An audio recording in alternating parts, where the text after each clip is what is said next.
Hello students, nucleic acid आज का हमारा टॉपिक है। इसमें हम डीएनए और आरएनए के बारे में जानेंगे। Nucleic acids. न्यूक्लिक एसिड की अगर सिंपल सी डेफिनेशन की जाए तो they are called as polymer of nucleotides. जबकि हम ऐसे भी कह सकते हैं कि nucleic acids are form by the polymerization of nucleotides.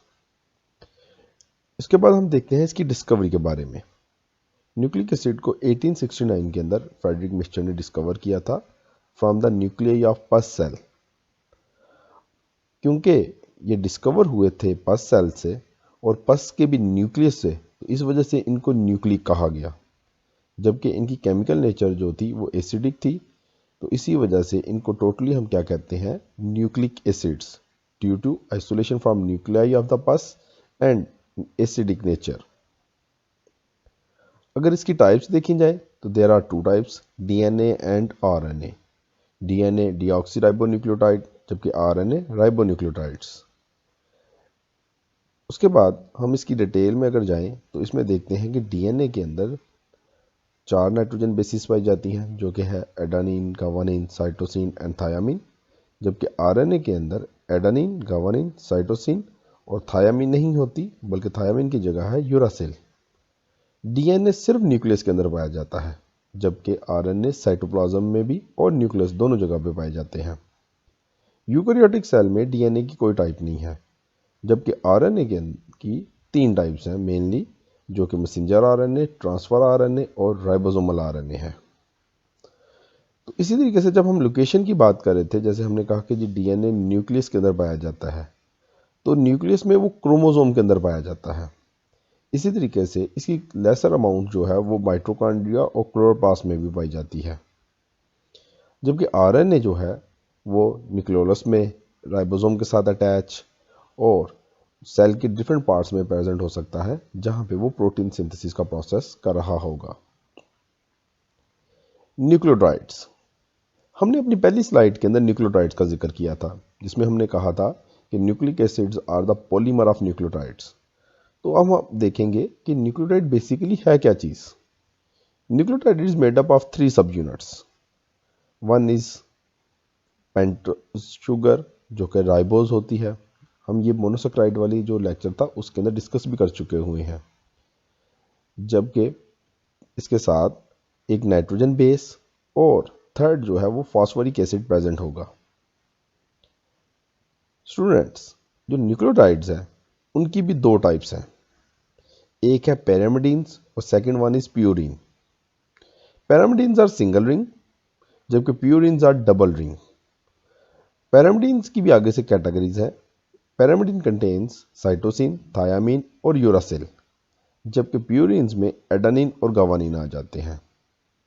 Pyrimidines small in size है क्योंकि सिंगल रिंग होते हैं, जबकि प्यूरिन्स साइज में ज़रा बड़े हैं क्योंकि ये डबल रिंग है। इसी वजह से pyrimidines are simple in structure, जबकि प्यूरिन्स जो है वो कम्प्लेक्स होते हैं। इसके अलावा न्यूक्लियोटाइड में फॉस्फोरिक एसिड जो है वो भी प्रेजेंट होता है। तो न्यूक्लिक एसिड में जो फॉस्फोरिक एसिड है वो एस्टर लिंकेज बनाने में रोल प्ले करता है, और ये एस्टर लिंकेज ये बनाता है पेंटोज शुगर के साथ।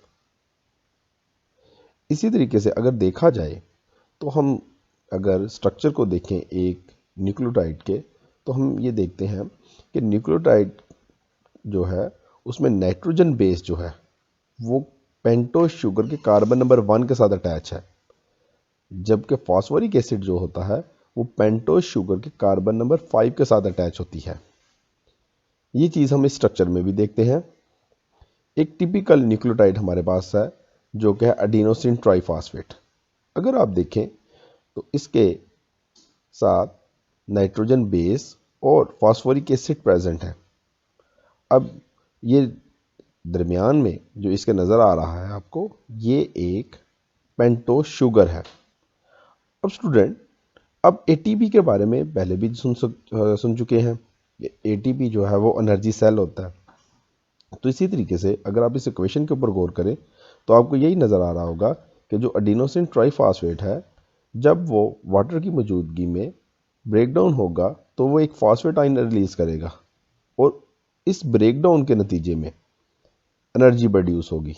तो इसी वजह से हम कहते होते हैं ATP is also an important nucleotide use as energy currency by the cell. ये एनर्जी करेंसी है, यानी एनर्जी प्रोवाइड करता है। न्यूक्लियोटाइड के साथ साथ न्यूक्लियोसाइड का जिक्र करना भी ज़रूरी है।